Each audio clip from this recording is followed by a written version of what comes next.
Amsterdam 1656, une bibliothèque silencieuse. Un secret le plus dangereux de la chrétienté y est gardé. L'odeur du vieux parchemin se mêle à la lumière dorée qui filtre à travers les fenêtres poussiéreuses.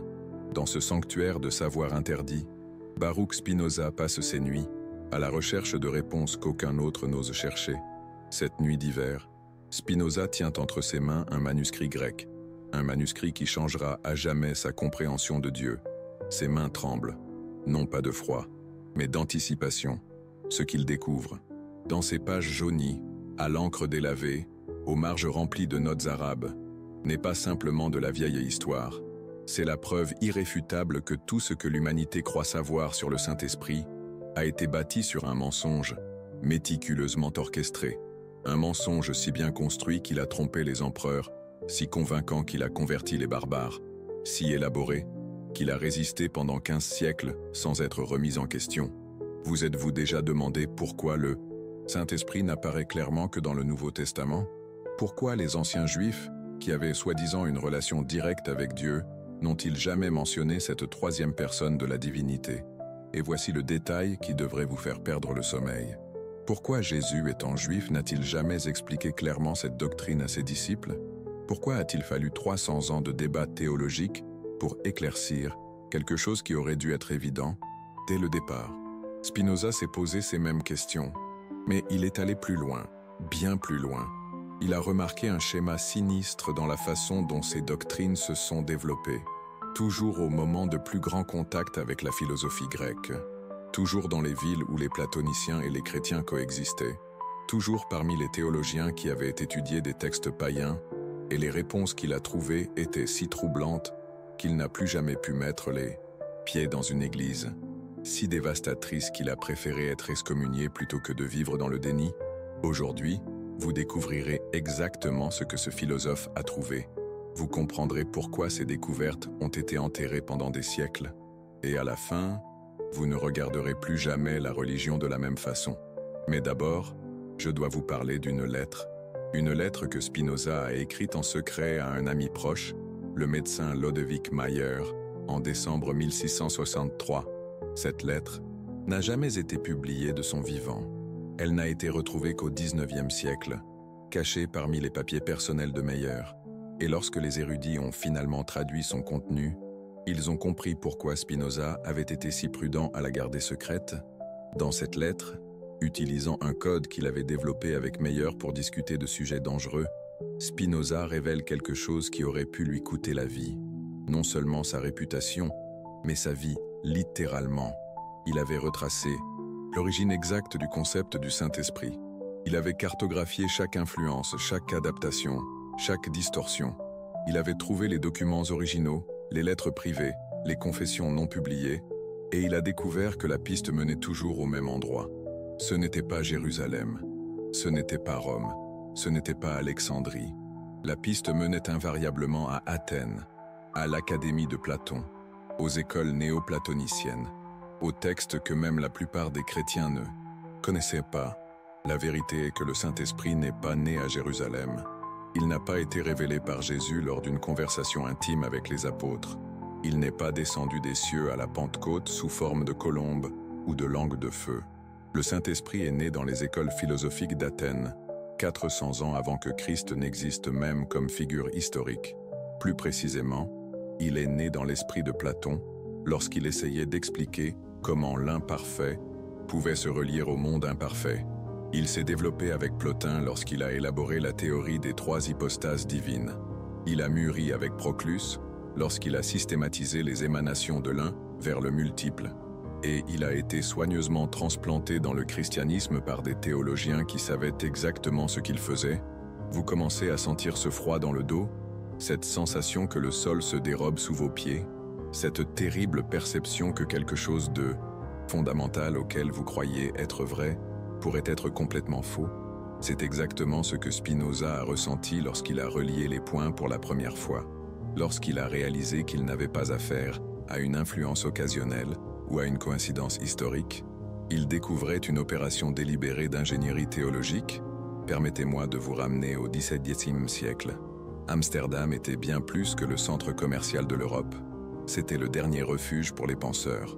dangereux. Le seul endroit où les idées interdites pouvaient circuler sans entraîner de bûcher. Des juifs séfarades expulsés d'Espagne arrivaient sur les quais, chargés de plus que leurs biens matériels. Ils apportaient des manuscrits que l'Inquisition avait tenté de détruire. Des textes en hébreu, en arabe et en grec qui contenaient des secrets que l'Église catholique préférait garder enfouis. Des philosophes chrétiens réfugiés d'universités plus conservatrices trouvaient à Amsterdam la liberté de remettre en question les dogmes qui, ailleurs, coûtèrent la vie. Des marchands qui voyageaient en Méditerranée apportèrent des copies de textes anciens qui avaient survécu dans les bibliothèques de Constantinople et de Cordoue.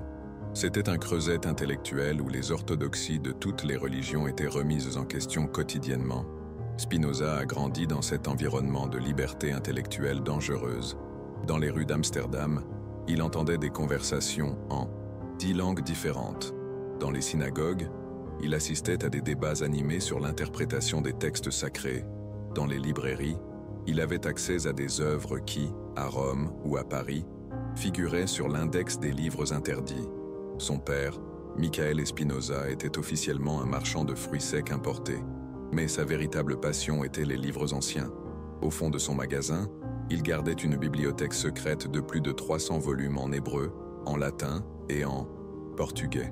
Des textes de philosophie, de médecine, d'astronomie et de théologie qu'il avait collectionnés pendant des décennies de voyages commerciaux.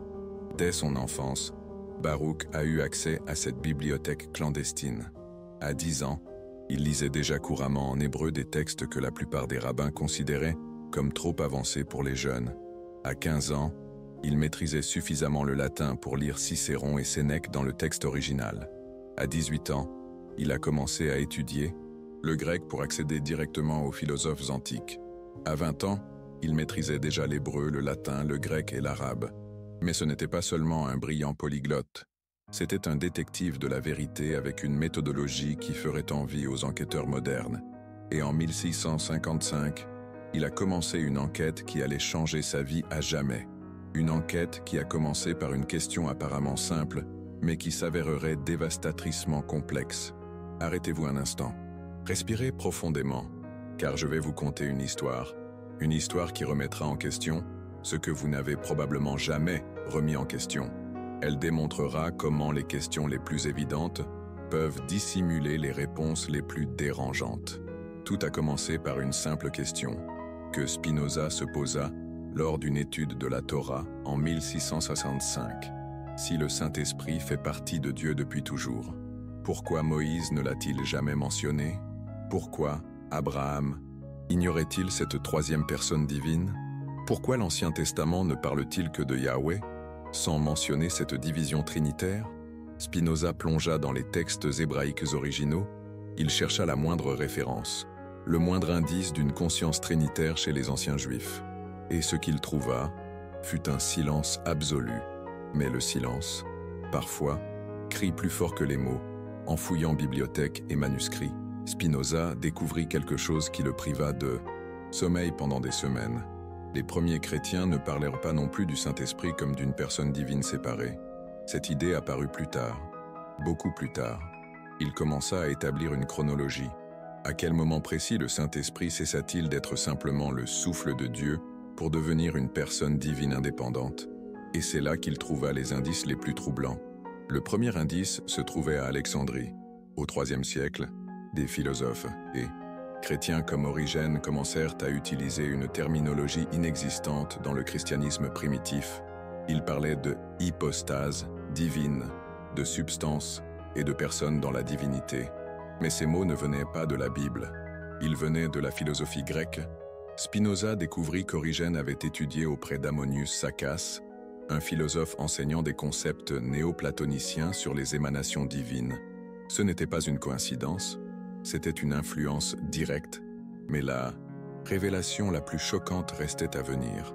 En 1659, Spinoza eut accès à une traduction que peu de chrétiens de l'époque connaissaient. Il s'agissait d'une version latine des Énéades de Plotin, traduite directement du grec par un moine bénédictin, qui avait déserté son monastère pour des raisons jamais entièrement éclaircies. Le moine, qui signait simplement Hieronymus Exul, Jérôme l'exilé, avait laissé une note troublante en marge de la traduction.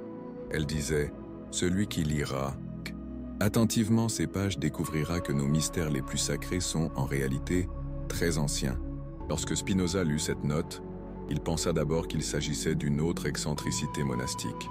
Les moines faisaient parfois des remarques cryptiques, par pur goût du mystère. Mais lorsqu'il commença à lire le texte de Plotin, ligne par ligne, mot par mot, son incrédulité se transforma en choc. Plotin, écrivant au IIIe siècle de l'ère chrétienne, décrivait l'un divin se manifestant à travers une triade parfaite. L'un, source de toute réalité, le nous, l'intelligence divine qui contient toutes les formes et les idées, et la psyché, l'âme du monde qui anime et organise toute la réalité matérielle. Trois aspects d'une seule réalité divine, trois personnes d'une seule substance, trois hypostases distinctes, mais jamais séparées. La ressemblance avec la Trinité chrétienne n'était pas seulement remarquable, elle était identique dans des détails spécifiques qui auraient dû être impossibles à connaître si les doctrines avaient des origines indépendantes. Plotin parlait de « procession » au sein de la divinité.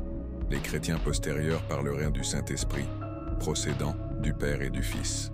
Plotin décrivait les hypostases comme consubstantielles, de la même substance essentielle. Le concile de Nicée utiliserait exactement la même terminologie grecque. Plotin expliquait comment l'un restait immuable tandis que ses émanations agissaient dans le monde temporel.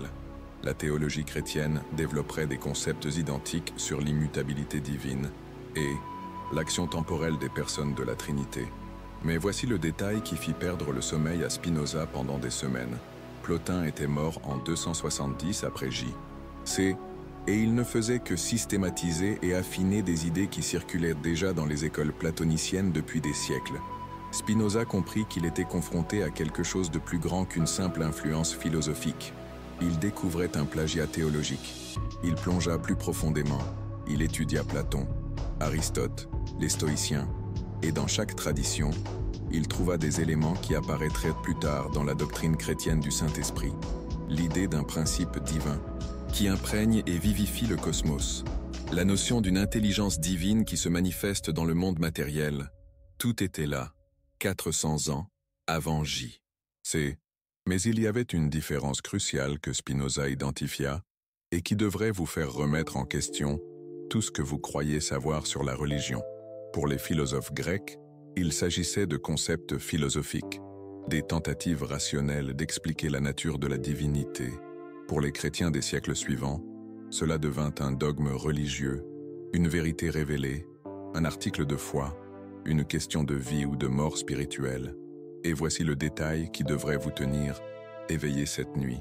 Cette transformation ne fut pas accidentelle. Spinoza commença à cartographier exactement comment cette transformation s'est produite, comment les concepts philosophiques grecs ont été absorbés, christianisés et finalement déclarés comme révélation divine originale. Le processus fut graduel, presque imperceptible, mais inexorable. Le processus fut graduel, presque imperceptible, mais inexorable comme une marée montante. D'abord vinrent les pères apologistes du IIe siècle, des hommes comme Justin Martyr, qui avait étudié la philosophie avant de se convertir au christianisme. Justin n'abandonna pas son éducation platonicienne lorsqu'il devint chrétien.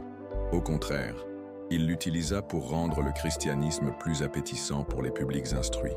Il parlait du logos d'une manière que tout étudiant de la philosophie grecque reconnaîtrait immédiatement, non pas comme une personne divine unique révélée par Jésus, mais comme la raison cosmique décrite par Héraclite et développée par les stoïciens. Dans ses écrits, Justin admet ouvertement « Tout ce que les philosophes ont dit de juste nous appartient, à nous les chrétiens ». C'était une déclaration révolutionnaire. Il affirmait que la vérité philosophique grecque était propriété chrétienne de droit divin. Mais cela créait un problème théologique sérieux. Si les philosophes grecs étaient parvenus à la vérité indépendamment de la révélation chrétienne, qu'est-ce qui rendait le christianisme spécial? La solution de Justin fut ingénieuse et dangereuse. Il affirma que les philosophes grecs avaient reçu des intuitions du Logos avant même l'incarnation du Christ. C'était une manière élégante de christianiser rétroactivement la philosophie grecque. Puis vinrent les pères d'Alexandrie, où le syncrétisme religieux était non seulement toléré, mais encouragé. Clément d'Alexandrie étudia dans les écoles platoniciennes de la ville avant de devenir théologien chrétien. Ses œuvres sont remplies d'une terminologie qui serait familière à tout néoplatonicien. Clément développa l'idée que la philosophie grecque était une préparation évangélique, une manière pour Dieu de préparer les païens à recevoir l'Évangile. Une théorie commode qui permettait d'intégrer pratiquement n'importe quel concept philosophique au christianisme. Mais c'est Origène qui poussa ce processus jusqu'à ses conséquences les plus extrêmes. Origène avait étudié auprès d'Ammonius Saccas, le même professeur qui forma Plotin. Ce n'était pas une coïncidence si leur théologie était si similaire.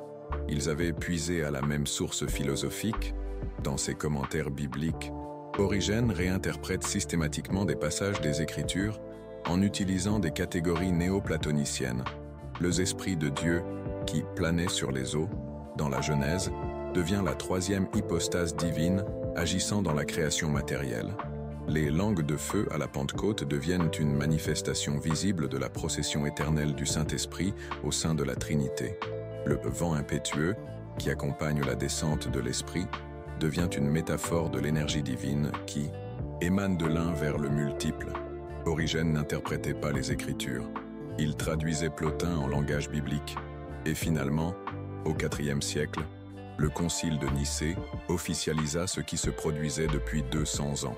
La philosophie grecque fut déclarée doctrine chrétienne orthodoxe. Mais Spinoza découvrit quelque chose que les pères de l'Église ne voulaient pas admettre. Ils savaient exactement ce qu'ils faisaient. Ils savaient qu'ils importèrent des concepts externes au christianisme, et ils le firent consciemment. Dans une lettre conservée d'Origène, il admet ouvertement qu'il utilise la sagesse des Grecs pour expliquer les mystères chrétiens. Ce n'était pas un secret, c'était une stratégie. L'Église avait besoin de rivaliser intellectuellement avec les écoles philosophiques de l'Empire romain. Elle devait offrir une cosmologie aussi sophistiquée que celle des platoniciens, et la manière la plus facile de le faire était d'incorporer la cosmologie platonicienne. Spinoza trouva des preuves que cette stratégie fut discutée et planifiée dans les cercles érudits chrétiens. Ce ne fut pas un accident, ce fut une adaptation délibérée. Mais il y a une différence entre adapter des concepts philosophiques et affirmer qu'ils ont été révélés par Dieu depuis le commencement des temps. Et c'est exactement ce que l'Église fit.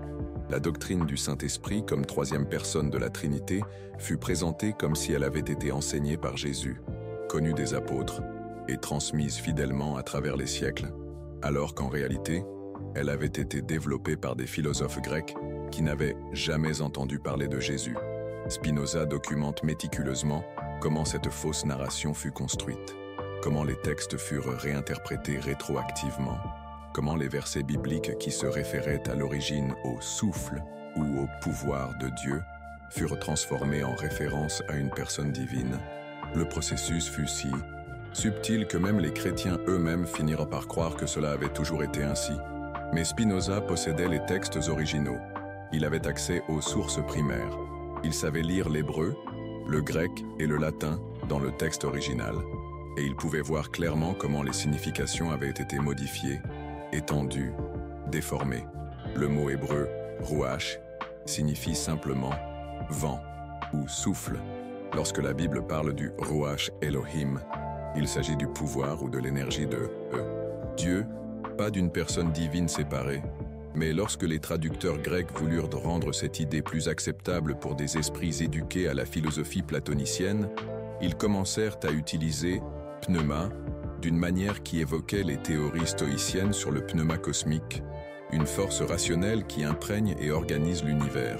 Et lorsque les pères latins voulurent aller encore plus loin, ils transformèrent « pneuma » en « spiritus » et commencèrent à parler de « persona », appliquant des concepts juridiques romains à la divinité.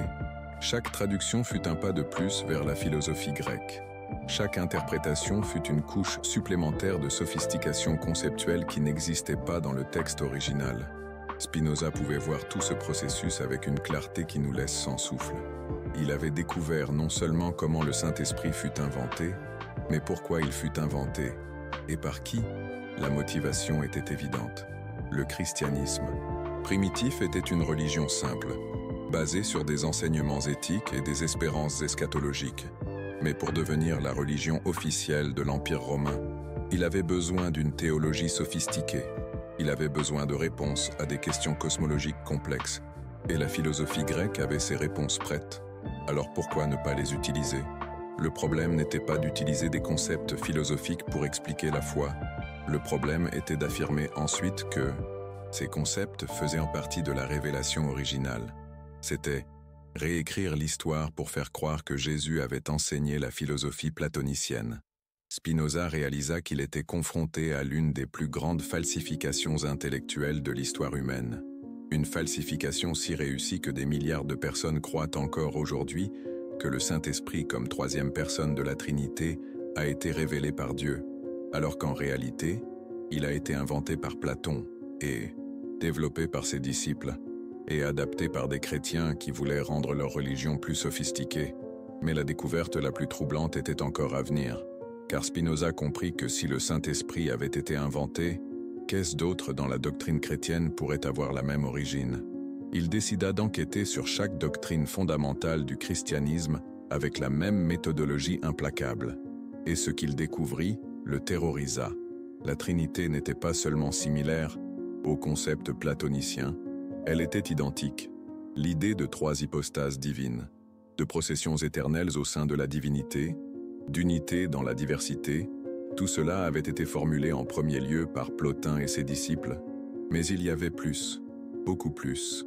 Le concept de logos, si central pour la christologie de Jean, était directement tiré d'Héraclite et développé par les stoïciens, l'idée d'une raison cosmique qui organise et gouverne l'univers.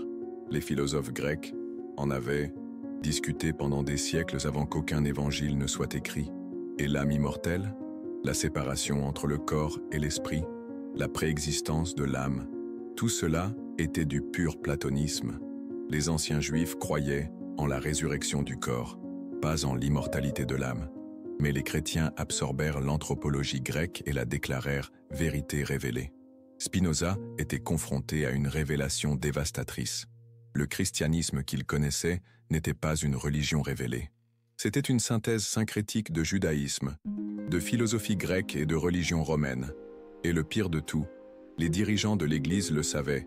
En 1661, Spinoza eut accès à des documents que peu d'érudits de l'époque connaissaient, des lettres personnelles entre les pères de l'Église des IIIe et IVe siècles, conservées dans une bibliothèque monastique à Florence et copiées clandestinement par un scribe sympathisant. Ces lettres révélaient ce qui se tramait dans les coulisses de la construction doctrinale chrétienne, et ce qu'elles montraient était encore plus troublant que les preuves philosophiques. Origène écrivait ouvertement à son ami Grégoire de Néo-Césarée au sujet de sa stratégie d'hellénisation du christianisme. Dans une lettre datée de 244, il explique « Nous devons utiliser la sagesse des Grecs pour édifier nos frères les plus simples. Ils ne comprendraient pas les mystères divins dans leur forme pure. Mais, revêtus de la dignité de la philosophie, ils deviennent agréables même aux plus instruits. Ce n'était pas un hasard. C'était une stratégie délibérée. » Dans une autre lettre, encore plus révélatrice, Origène confesse « Parfois, je me demande si nous ne sommes pas en train de créer une nouvelle religion en mélangeant les écritures hébraïques avec la sagesse grecque. Mais si telle est la volonté de Dieu pour rendre sa vérité accessible aux païens, qui sommes-nous pour le contester ?» C'était une admission extraordinaire. Origène savait qu'il innovait, qu'il ne se contentait pas de transmettre des traditions reçues. Basile de Césarée fut encore plus explicite dans une correspondance privée avec Grégoire de Nazianze. Dans une lettre de 370, il admet « Lorsque je parle de la substance divine, ousia, et des personnes, hypostasei, j'utilise une terminologie aristotélicienne que nos pères ne connaissaient pas, mais les incultes de notre époque ont besoin de concepts plus raffinés pour comprendre des mystères qui étaient auparavant acceptés par une foi simple. » La lettre continue avec une confession encore plus choquante. Parfois, je crains que nos raffinements théologiques n'obscurcissent la simplicité originale de l'Évangile. Mais nous vivons dans des temps qui exigent une sophistication intellectuelle. Et Augustin, le grand théologien de l'Église occidentale, fut le plus honnête de tous dans ses Confessions non publiées, un manuscrit autobiographique découvert seulement au XIXe siècle. Dans celui-ci, Augustin confesse que sa conversion au christianisme ne fut possible que parce qu'il y trouva toute la sagesse de Platon purifiée et élevée par la révélation divine. Il admet que sans cette connexion philosophique, il aurait rejeté le christianisme comme religion d'esclaves et de pécheurs. Plus troublant encore, Augustin documente comment il a consciemment incorporé des concepts platoniciens dans sa théologie. Lorsque je parle de la Trinité, écrit-il, j'utilise le langage des philosophes pour rendre compréhensible ce que les Écritures ne font qu'insinuer. Ils le savaient, tous le savaient. Les leaders intellectuels du christianisme refaçonnaient consciemment une religion sémitique simple pour la rendre agréable aux élites gréco-romaines. Ils créaient une synthèse sophistiquée entre la foi biblique et la philosophie païenne.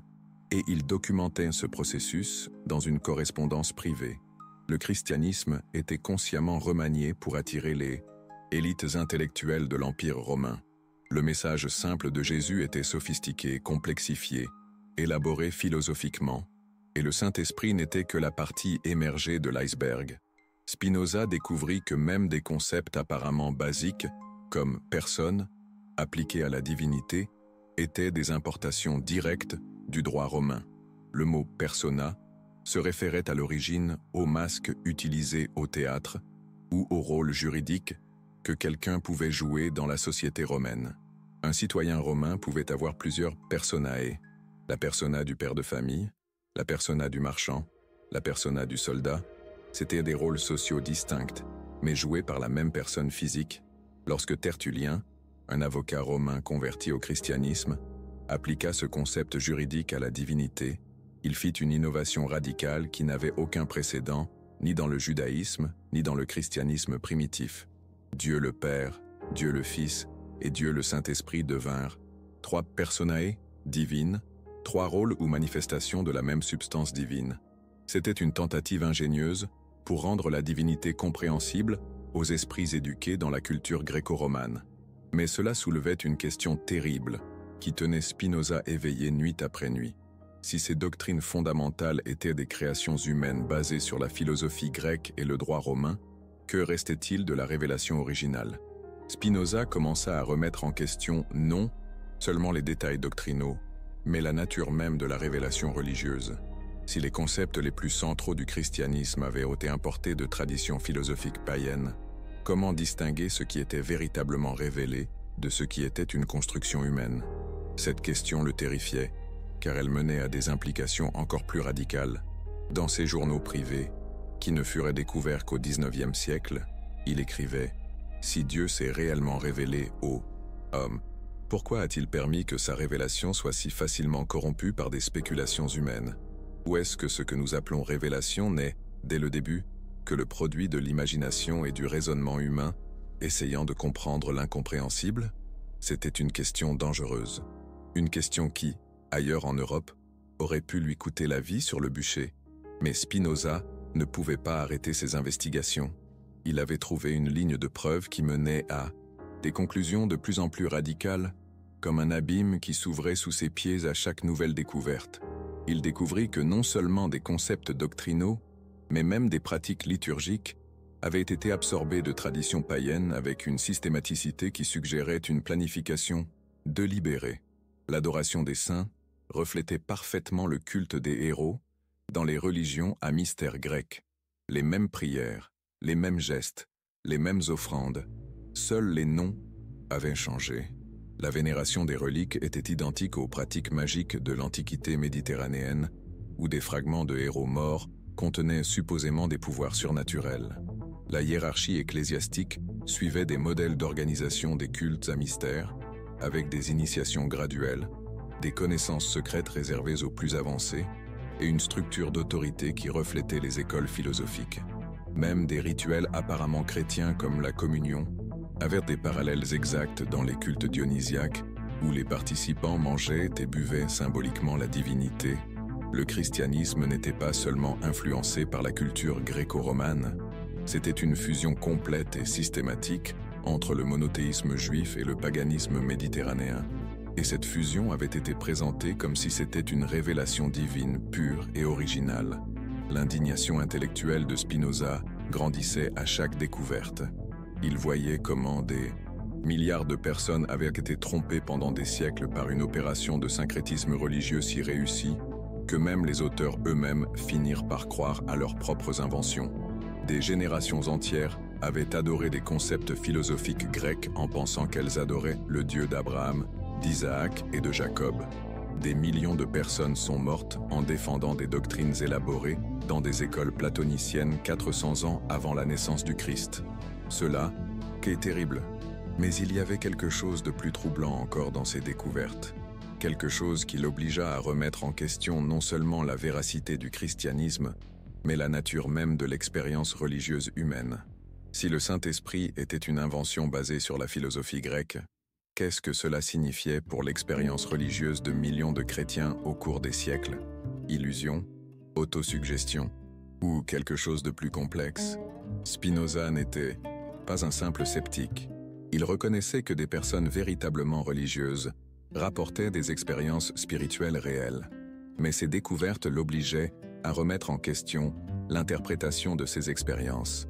Si les catégories théologiques utilisées pour expliquer ces expériences étaient d'origine humaine et non divine, peut-être les expériences elles-mêmes devaient-elles être réinterprétées.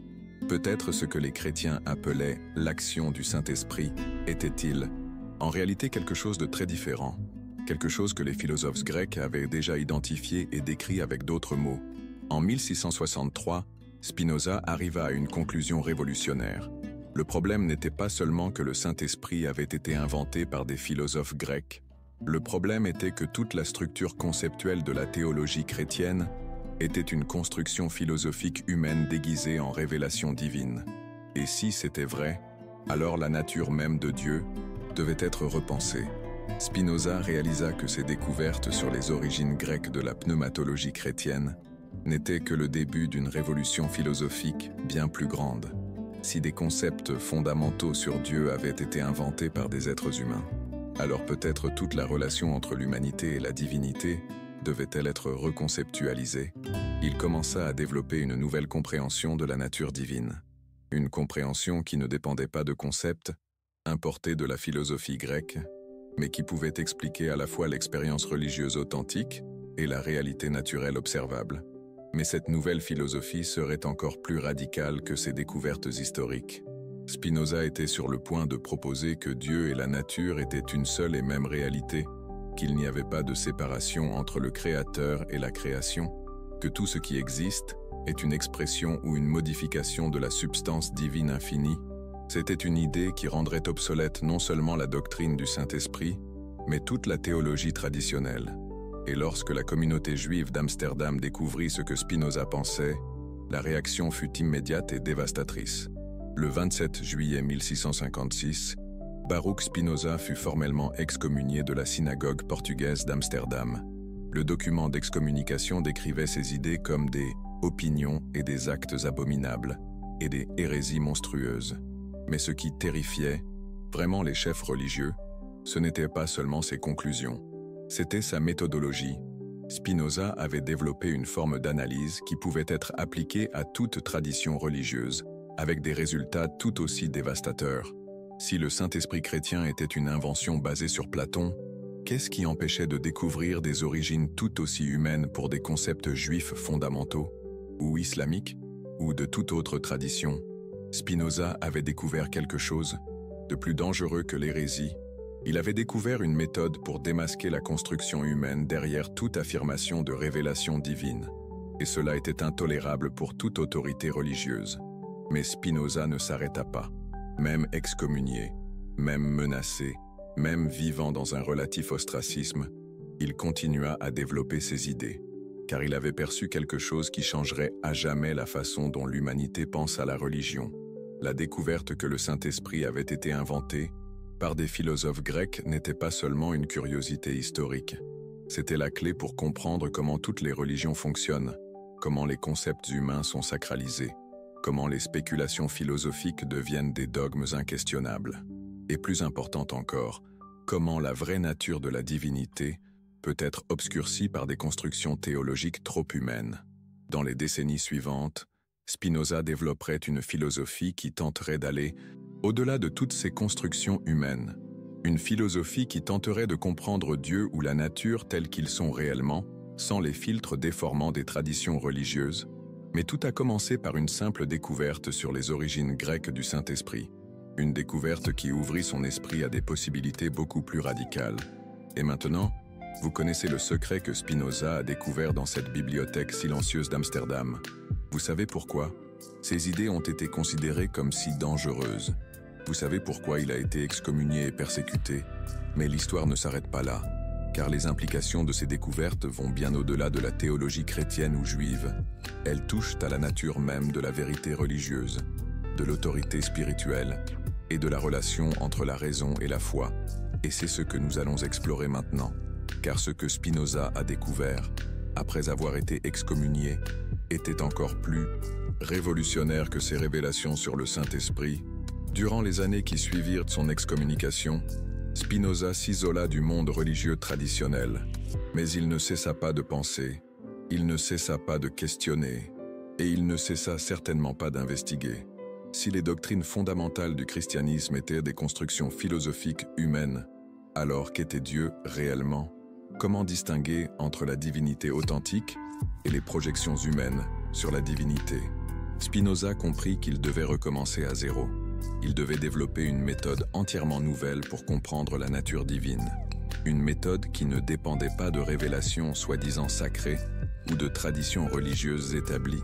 Et c'est là qu'il fit la découverte la plus radicale de sa vie. Une découverte qui ne provenait pas de manuscrits anciens ou de lettres secrètes, mais d'une pure réflexion philosophique basée sur une logique implacable. En 1665, alors qu'il étudiait les textes de Descartes sur la nature de la substance et les œuvres de physique de Galilée sur les lois naturelles, Spinoza eut une épiphanie qui changerait à jamais la philosophie occidentale. Il se promenait le long des canaux d'Amsterdam par une matinée d'automne, réfléchissant aux implications de ses découvertes historiques, lorsqu'une question simple traversa son esprit comme un éclair. Si toutes ces doctrines sur la médiation divine étaient des inventions humaines, que révélait cela sur la vraie nature de Dieu? Et puis, arrêté devant un canal qui reflétait le ciel doré du matin, la réponse arriva avec une clarté qui le laissa littéralement sans souffle. Si Dieu était infini, comme toutes les traditions l'affirmaient, alors rien ne pouvait exister en dehors de Dieu. Car si quelque chose existait en dehors de l'infini, l'infini ne serait pas vraiment infini. Il serait limité par ce qui est en dehors de lui. C'était une logique simple, des mathématiques pures, impossible à réfuter. Mais cela signifiait quelque chose d'extraordinaire, quelque chose qui bouleversait toute la théologie traditionnelle. Tout ce qui existe doit faire partie de Dieu. La nature n'est pas une création séparée de Dieu. La nature est Dieu, s'exprimant sous d'infinies formes et modes. Deus, sive natura, Dieu ou nature. Deux mots pour une même réalité infinie. C'était une idée si radicale que ses découvertes antérieures sur le Saint-Esprit semblaient presque conservatrices. Car si Dieu et la nature sont une seule réalité, alors il n'y a pas besoin d'un Saint-Esprit séparé qui médie entre la divinité et la création. Il n'y a aucune lacune à combler, aucune séparation à surmonter, aucune médiation à réaliser. Tout est divin parce que tout est naturel. Tout est naturel parce que tout est divin. Ce sont deux perspectives sur la même réalité infinie qui s'expriment en mode « finis infini ». Spinoza comprit qu'il avait trouvé non seulement l'origine des inventions théologiques chrétiennes, mais la raison pour laquelle elles étaient nécessaires en premier lieu. Spinoza réalisa que ses découvertes historiques sur les origines grecques de la pneumatologie chrétienne n'étaient que des symptômes d'un problème beaucoup plus vaste. Le problème était la propre conception dualiste de la réalité qui séparait le créateur et la création. Cette séparation n'était pas seulement philosophiquement problématique, elle était à la racine de toutes les erreurs théologiques qui s'ensuivirent. Lorsque vous séparez Dieu de la nature, vous devez expliquer comment il se rapporte. Et c'est exactement là que les théologiens chrétiens ont eu recours à la philosophie grecque. Ils avaient besoin de concepts comme émanation, médiation, procession, pour expliquer une relation qui en réalité n'existait pas. Le Saint-Esprit a été inventé pour résoudre un problème qui n'existait que parce que la prémisse initiale était fausse. Mais les implications de cette nouvelle compréhension allaient bien au-delà de la théologie chrétienne. Si tout est une expression de la substance divine infinie, alors les êtres humains ne sont pas des créatures séparées de Dieu essayant de se connecter à leur Créateur. Ce sont des modifications finies de la réalité divine elle-même. Vous n'avez pas besoin du Saint-Esprit pour accéder à Dieu. Vous êtes déjà une expression de Dieu. Votre propre existence est divine par nature. C'était une idée à la fois libératrice et terrifiante. Libératrice, car elle éliminait toute la structure de médiation religieuse. Vous n'aviez pas besoin de prêtres, de sacrements ou de doctrines spéciales pour vous connecter au divin. La connexion existait déjà intrinsèquement. Terrifiante, car elle éliminait également toute la structure d'autorité religieuse. Si chaque personne est une expression directe de la divinité, qui a le droit de dicter des vérités spirituelles aux autres? Spinoza comprit qu'il avait découvert non seulement une erreur historique sur le Saint-Esprit, mais une alternative complète à toute la religion organisée. Et cette alternative était encore plus dangereuse pour les autorités religieuses que ces révélations historiques. En 1670, Spinoza publia anonymement le Traité théologico-politique. Officiellement, c'était une défense de la liberté de penser. En pratique, c'était une démolition systématique de toutes les bases de l'autorité religieuse traditionnelle. Utilisant les mêmes techniques qu'il avait appliquées au Saint-Esprit, Spinoza analysa systématiquement les écritures juives et chrétiennes, et ce qu'il trouva confirma ses pires soupçons. La majeure partie de ce qui était considéré comme révélation divine était en réalité des textes composés par de multiples auteurs au cours des siècles, des textes qui reflétaient les limites culturelles, politiques et intellectuelles de leurs époques. Moïse n'a pas écrit le Pentateuque. Les prophètes n'ont pas prédit les événements futurs avec une précision surnaturelle. Les évangiles n'étaient pas des récits de témoins oculaires des événements qu'ils décrivaient. Tout cela était une construction humaine postérieure, présentée comme une révélation divine pour légitimer les autorités religieuses et politiques. Le schéma était toujours le même. Des concepts humains sacralisés, des récits historiques idéalisés, des textes édités et réédités pour soutenir des agendas contemporains. Le Saint-Esprit n'était qu'un exemple particulièrement clair d'un phénomène beaucoup plus vaste. Spinoza révélait comment toutes les religions fonctionnent, comment elles transforment les spéculations philosophiques en dogmes, comment elles transforment les récits mythiques en histoire littérale, comment elles transforment l'autorité humaine en mandat divin. Mais il ne s'est pas arrêté à la critique. Il a développé une alternative positive. Si Dieu et la nature sont une seule réalité, alors la vraie spiritualité consiste à comprendre cette réalité, à étudier les lois naturelles, à développer une compréhension rationnelle du cosmos. La science n'est pas ennemie de la spiritualité. Elle est la forme la plus élevée de contemplation divine. Lorsque Galilée étudie les mouvements planétaires, il contemple les pensées de Dieu. Lorsque Newton formule les lois de la gravitation, il déchiffre la logique divine. Lorsqu'un biologiste étudie la structure cellulaire, il explore les mystères de la création. Tout est sacré parce que tout est naturel. Tout est naturel parce que tout est divin. C'était une synthèse révolutionnaire qui anticipait des développements scientifiques et philosophiques qui ne seraient largement acceptés que des siècles plus tard. Mais au XVIIe siècle, c'était de la pure hérésie. Les autorités religieuses de toutes les confessions se sont unies pour condamner Spinoza. Catholiques, protestants et juifs étaient d'accord sur au moins une chose. Les idées de Spinoza étaient trop dangereuses pour être tolérées. Et ils avaient raison. Car si les idées de Spinoza étaient acceptées, toute la structure de la religion organisée deviendrait obsolète. Pourquoi auriez-vous besoin d'une église si Dieu était présent dans toute la nature? Pourquoi auriez-vous besoin de sacrements si votre propre existence était sacrée? Pourquoi auriez-vous besoin d'une révélation spéciale si la réalité entière était une révélation continue de la nature divine? Pourquoi auriez-vous besoin du Saint-Esprit si vous étiez vous-même une expression de l'Esprit infini? Spinoza avait fait plus que découvrir les origines grecques d'une doctrine chrétienne. Il avait développé une philosophie qui rendait toute doctrine religieuse inutile. Mais peut-être vous demandez-vous, comment Spinoza a-t-il pu vivre avec ces découvertes? Dévastatrices? Comment quelqu'un peut-il continuer à fonctionner normalement après avoir découvert que pratiquement tout ce en quoi il croyait était une construction humaine déguisée en vérité divine? La réponse est, il n'a pas pu vivre normalement. Et peut-être que vous non plus ne pourrez pas après avoir entendu cette histoire. Dans les mois qui suivirent ces découvertes les plus troublantes, Spinoza traversa ce qui ne peut être décrit que comme une profonde crise existentielle. Ses amis ont rapporté qu'il passait parfois des jours sans parler, plongé dans des réflexions qui le laissaient visiblement perturbé. Dans une lettre à son ami Oldenburg, datée de 1665, Spinoza confesse « Parfois, je me demande s'il ne serait pas préférable de vivre dans une heureuse ignorance plutôt que de porter le poids de ces vérités.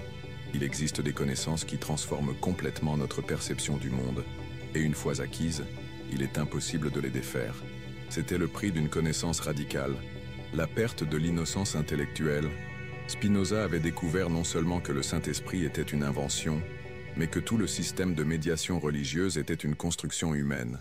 Il avait regardé derrière le rideau des institutions sacrées et découvert seulement des êtres humains faisant de la politique, de la philosophie et des affaires au nom de Dieu. Et cela a fondamentalement changé sa relation avec tout, avec les synagogues qu'il fréquentait, avec les amis qui partageaient ses croyances, avec la communauté même qu'il avait élevée. Comment regardez-vous un prêtre de la même manière, après avoir découvert que les doctrines qu'il enseigne ont été créées par des philosophes païens? Comment participez-vous à des rituels religieux après avoir découvert qu'ils sont des adaptations de pratiques qui existaient des siècles avant la religion que vous professez? Comment priez-vous un Saint-Esprit après avoir découvert son acte de naissance dans les écoles platoniciennes d'Athènes? Ces questions ne sont pas seulement académiques. Elles sont profondément personnelles, existentielles, et peuvent être douloureuses à affronter. Mais Spinoza a découvert quelque chose d'extraordinaire au milieu de cette crise. Il a découvert que la perte des illusions religieuses ne signifiait pas la perte du sacré. Cela signifiait trouver le sacré là où il avait toujours été. Lorsque vous supprimez les médiations inventées, il ne reste pas le vide, il reste la réalité directe. Lorsque vous abandonnez les saints esprits créés par des philosophes grecs, vous ne perdez pas l'accès au divin. Vous découvrez que vous n'avez jamais perdu cet accès, car vous n'avez jamais été vraiment séparés. Spinoza a réalisé que ses découvertes sur les origines grecques de la pneumatologie chrétienne étaient, paradoxalement, profondément libératrices. Il ne détruisait pas la spiritualité. Il détruisait seulement les obstacles artificiels à une spiritualité authentique, et cela a complètement changé sa façon de vivre. Il a commencé à contempler la nature avec une intensité que ses amis décrivaient comme presque mystique. Il passait des heures à observer des toiles d'araignées, à étudier la structure des fleurs, à contempler le mouvement des eaux dans les canaux, mais pas comme quelqu'un qui cherche Dieu dans la nature, comme quelqu'un qui reconnaît que la nature est Dieu se manifestant directement. Chaque feuille qui bougeait au vent était une expression de la créativité infinie. Chaque insecte qui croisait son chemin était une modification particulière de la substance universelle. Chaque pensée qui traversait son esprit était une onde dans la conscience cosmique. C'était une façon complètement nouvelle d'exister, une spiritualité sans intermédiaire, une religiosité sans religion organisée, une connexion avec le divin qui ne dépendait d'aucune doctrine inventée par des êtres humains. Et c'est peut-être exactement ce que vous ressentez maintenant. Peut-être que ces révélations, sur les origines grecques du Saint-Esprit, éveillent en vous une inquiétude similaire à celle que Spinoza a éprouvée. Peut-être commencez-vous à remettre en question non seulement cette doctrine spécifique, mais toute la structure de médiation religieuse que vous acceptez comme naturelle. Peut-être vous demandez-vous, si le Saint-Esprit a été inventé, quelles autres vérités fondamentales peuvent aussi être des constructions humaines? Et peut-être ressentez-vous simultanément la peur et le soulagement. La peur parce que remettre en question des vérités fondamentales est toujours effrayant. Le soulagement parce que, enfin, certaines incohérences que vous avez toujours ressenties commencent à avoir un sens. Si c'est ce qui se passe, sachez que vous vivez exactement ce que Spinoza a vécu il y a 3 siècles. Vous traversez le processus douloureux mais libérateur de distinguer entre la vérité authentique et les constructions humaines sacralisées. Et sachez aussi que de l'autre côté de ce processus, il y a quelque chose d'extraordinaire. Une façon de se rapporter à la réalité qui est simultanément plus rationnelle et plus spirituelle que n'importe quelle religion traditionnelle. Et l'histoire prouverait qu'il avait raison. Au cours des siècles suivants, des érudits indépendants ont confirmé une par une toutes les découvertes historiques de Spinoza. La critique biblique moderne a vérifié ses analyses des textes sacrés.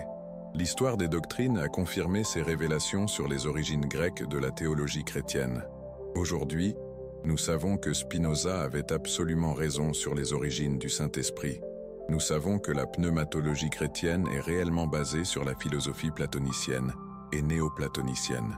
Nous savons que les pères de l'Église ont consciemment incorporé des concepts grecs dans la théologie chrétienne. Ce qui était une hérésie au XVIIe siècle est un fait historique accepté au XXIe siècle.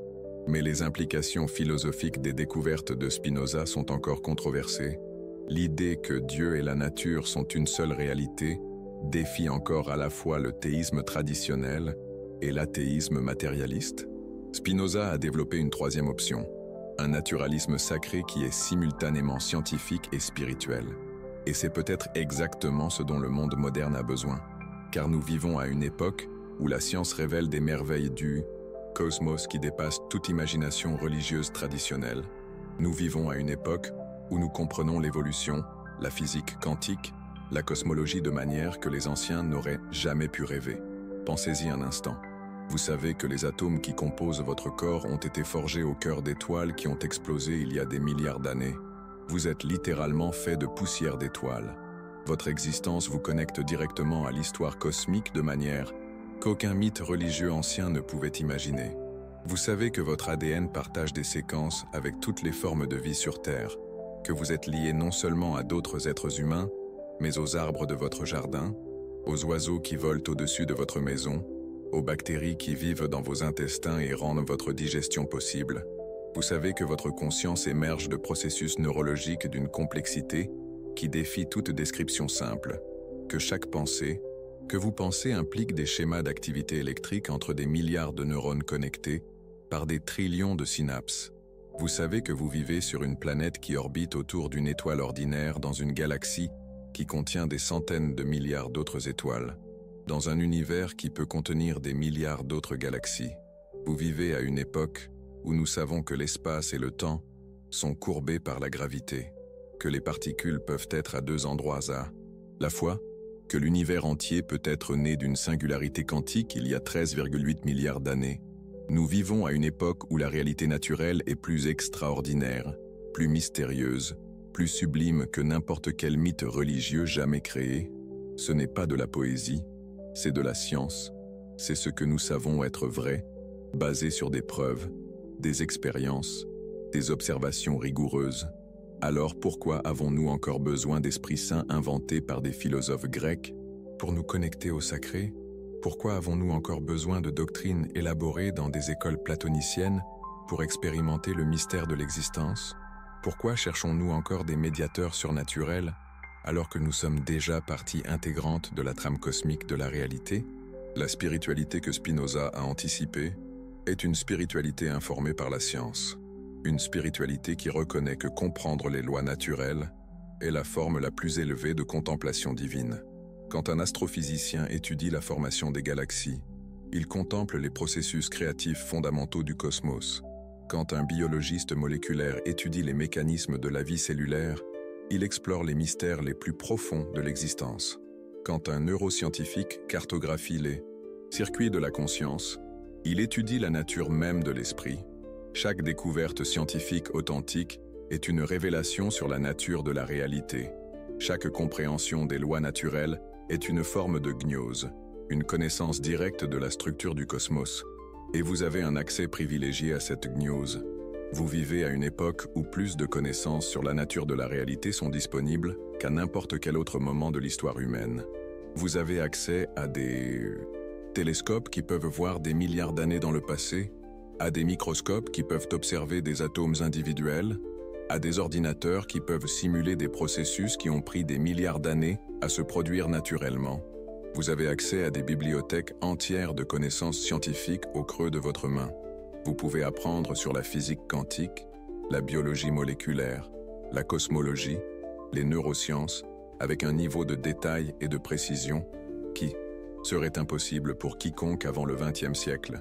Et tout cela est sacré, tout cela est des révélations, tout cela est un accès direct à la nature du divin se manifestant à travers les lois naturelles.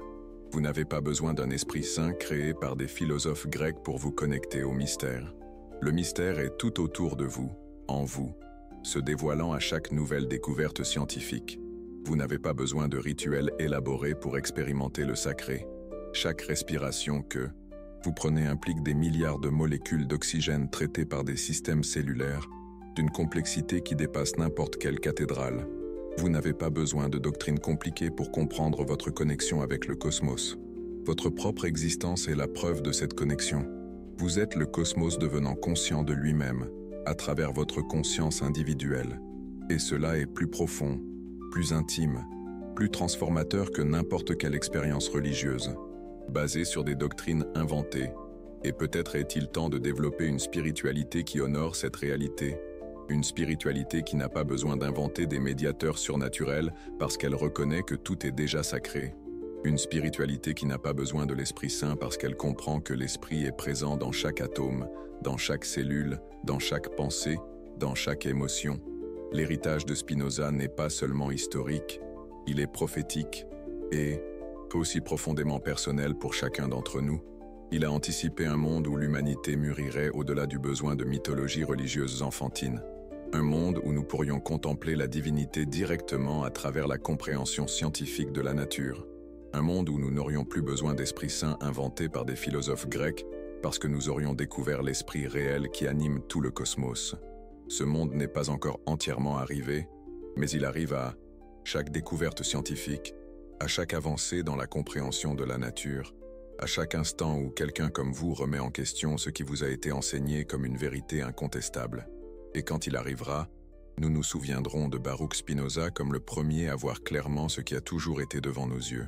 La vérité que le divin n'est pas séparé de la nature, n'est pas médié par des doctrines ou des sacrements, n'a pas besoin d'être canalisé à travers des institutions ou des autorités. Le divin est simplement en tout, comme tout, à travers tout.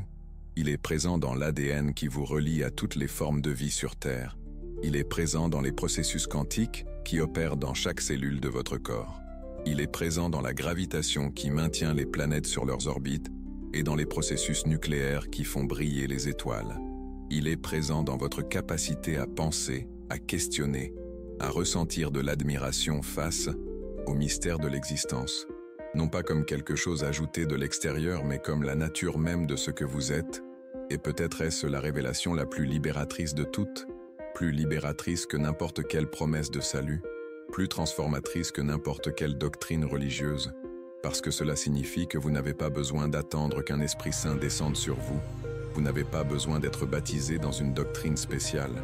Vous n'avez pas besoin d'accepter une autorité religieuse. Vous n'avez pas besoin de croire en des concepts inventés par des philosophes grecs il y a 2000 ans. Vous avez déjà accès directement au sacré. Vous l'avez toujours eu. Vous l'aurez toujours. Non pas parce qu'un livre sacré le dit, non pas parce qu'un prophète l'a révélé, non pas parce qu'une église l'enseigne, mais parce que c'est la structure même de la réalité. C'est comme les choses sont vraiment, derrière toutes les constructions théologiques, humaines. Vous êtes une expression de la réalité sacrée elle-même, une modification finie de la substance infinie, une vague individuelle dans l'océan cosmique de l'existence. Et c'est quelque chose qu'aucun philosophe grec n'a inventé, aucun père de l'Église ne peut médiatiser, aucune institution religieuse ne peut contrôler, aucune autorité ne peut accorder ou retirer. C'est la vérité la plus simple et la plus profonde qui existe. C'est ce que Spinoza a découvert dans cette bibliothèque silencieuse d'Amsterdam il y a plus de 300 ans. Une vérité si radicale qu'elle a coûté sa position sociale, ses relations familiales, sa sécurité. Une vérité si dangereuse qu'elle menace encore aujourd'hui toute structure de pouvoir basée sur la séparation entre l'humanité et la divinité. Une vérité qui nous montre que nous avons toujours été beaucoup plus libres, beaucoup plus connectés, beaucoup plus sacrés que n'importe quelle religion n'a osé nous le dire. Et maintenant, cette vérité est la vôtre. Pour en faire ce que votre conscience déterminera, vous pouvez continuer à croire en des esprits saints créés par des philosophes grecs et adaptés par des théologiens ambitieux, ou vous pouvez commencer à reconnaître l'esprit réel qui habite déjà en vous, qui a toujours habité, qui n'a pas besoin de médiation parce qu'il n'a jamais été séparé. Vous pouvez continuer à chercher Dieu dans des doctrines créées par les humains, ou bien vous pouvez commencer à reconnaître la présence divine qui a toujours été juste devant vos yeux, dans la nature, dans la science, dans la vie, en vous-même. Et maintenant, nous arrivons au moment le plus important de cette révélation, Le moment où vous devez décider quoi faire de tout cela que vous avez découvert. Vous venez de suivre un périple intellectuel qui a complètement changé la vie de Baruch Spinoza. Vous avez vu comment il a découvert que le Saint-Esprit a été inventé par des philosophes grecs. Comment il a systématiquement retracé l'absorption de la philosophie platonicienne par la théologie chrétienne. Comment il a trouvé des preuves irréfutables que des doctrines fondamentales de la chrétienté sont des constructions humaines présentées comme une révélation divine. Mais plus important encore, vous avez vu comment ces découvertes l'ont conduit à une compréhension entièrement nouvelle de la nature de la divinité. Une compréhension qui élimine toute nécessité de médiateurs inventés, car elle reconnaît que la médiation n'a jamais été nécessaire. Maintenant, vous possédez ces mêmes informations. Vous avez accès aux mêmes preuves historiques. Vous pouvez faire les mêmes connexions logiques. La question est, qu'allez-vous en faire? Certaines personnes qui entendent cette histoire préfèrent l'ignorer. Elles préfèrent continuer à croire ce qu'elles ont toujours cru, même en sachant que cela pourrait être basé sur des inventions humaines. Il y a une sécurité psychologique à maintenir des croyances familières, même lorsqu'elles sont contestables. Un peu comme s'accrocher à des repères rassurants dans un monde incertain. Comme le ferait un marin face à une tempête imprévisible. D'autres personnes sont furieuses. Elles se sentent trompées par les institutions en lesquelles elles avaient confiance. Elles sentent qu'elles ont perdu du temps et de l'énergie dans des doctrines qui pourraient être fausses. La colère est une réaction compréhensible lorsque nous découvrons que nous avons été trompés, même sans intention malveillante. Imaginez la déception d'un architecte découvrant que les plans sur lesquels il a bâti son œuvre étaient erronés. Certaines se sentent perdues. Si tout ce en quoi elles croyaient peut être une invention humaine, alors en quoi peuvent-elles avoir confiance? Comment distinguer entre la vérité authentique et la construction culturelle? C'est une réaction naturelle lorsque les piliers fondamentaux de la vision du monde sont remis en question. C'est comme si le sol se dérobait sous leurs pieds, laissant place à un vide vertigineux. Mais il existe une quatrième possibilité, la possibilité que Spinoza a choisie, la possibilité qui pourrait être la plus libératrice de toutes. Vous pouvez utiliser ces découvertes comme une occasion de développer une relation plus authentique avec la réalité, une relation qui ne dépend pas de doctrines qui peuvent être fausses, mais qui repose sur l'expérience directe et la compréhension rationnelle. Comme un sculpteur qui façonne sa pierre brute, guidé non pas par un modèle préconçu, mais par l'essence même de la matière. Vous pouvez utiliser cela comme une invitation à explorer ce que vous expérimentez réellement lorsque vous vous connectez à ce que vous appelez le sacré. Qu'est-ce qui se passe en vous lorsque vous contemplez un ciel étoilé? Que ressentez-vous lorsque vous observez la complexité d'une fleur? Qu'expérimentez-vous lorsque vous réfléchissez au mystère de votre propre conscience? Ces expériences sont réelles. Elles sont vôtres. Personne ne les a inventées pour vous. Aucun philosophe grec ne les a créées. Aucun père de l'Église ne les a médiatisées. Et peut-être sont-elles plus fiables que toute doctrine extérieure, car elles proviennent de votre propre capacité à vous connecter directement à la réalité, comme une source d'eau vive jaillissant de la terre, pure et intouchée. Spinoza a découvert que lorsque vous supprimez les médiations inventées, vous ne perdez pas l'accès au divin. Au contraire, vous découvrez que l'accès a toujours été là, obscurci seulement par les constructions théologiques inutiles. C'est comme découvrir que la fenêtre par laquelle vous pensiez devoir regarder pour voir le monde bloquait en réalité votre vision. Lorsque vous la retirez, vous n'avez pas moins de vision. Vous avez une vision plus claire et plus directe. Les doctrines sur le Saint-Esprit étaient comme cette fenêtre, créées avec de bonnes intentions pour aider les gens à se connecter au divin, mais finissant par devenir des obstacles à la connexion directe. Lorsque vous découvrez qu'elles ont été inventées par des philosophes grecs, vous ne perdez pas la capacité de vous connecter au sacré. Vous découvrez que vous avez toujours eu cette capacité intrinsèquement. Et cela est simultanément humiliant et responsabilisant. Humiliant parce que cela signifie que vous avez été plus dépendant des autorités externes que vous n'aviez besoin de l'être. Responsabilisant parce que cela signifie que vous êtes plus capable de connexion authentique que vous ne l'imaginiez. Maintenant, vous savez ce que Spinoza savait. Vous savez que, derrière toutes les constructions théologiques complexes, il y a une vérité très simple. Vous êtes déjà connecté à la réalité d'une manière qu'aucune doctrine ne peut améliorer et qu'aucune autorité ne peut contrôler. Votre propre existence est sacrée, non pas parce qu'un livre le dit, mais parce que c'est une expression unique et irréversible de la créativité cosmique. Votre capacité à penser, à sentir et à expérimenter est divine. Non pas parce qu'une église l'enseigne, mais parce que c'est littéralement l'univers devenant conscient de lui-même à travers vous. Votre connexion avec les autres personnes, avec la nature, avec le mystère de l'existence est réelle. Non pas parce qu'elle est médiatisée par des doctrines, mais parce que c'est la structure fondamentale du fonctionnement de la réalité. Rien de tout cela n'a besoin de la validation d'institutions religieuses. Rien de tout cela ne dépend de la véracité de textes anciens. Rien de tout cela ne nécessite la médiation de saints esprits inventés par des philosophes grecs. C'est simplement comme ça. Et reconnaître cela est plus libérateur que toute promesse de salut, plus transformateur que tout rituel religieux, plus profond que toute expérience mystique basée sur des doctrines.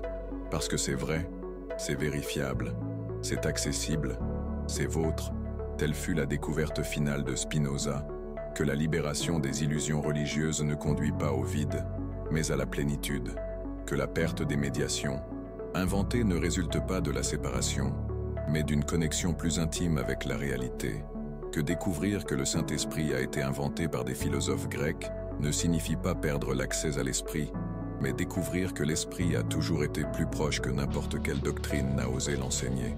Il est en vous, comme vous, est en vous, et il l'a toujours été. Maintenant, vous le savez. La question est, qu'allez-vous faire de cette connaissance? Comment allez-vous vivre en sachant que vous êtes plus libre, plus connecté et plus sacré que n'importe quelle religion traditionnelle n'a osé vous le dire? Comment allez-vous utiliser cette liberté? Comment allez-vous vivre cette connexion? Comment allez-vous honorer cette sainteté? La réponse est en vous, comme elle l'a toujours été.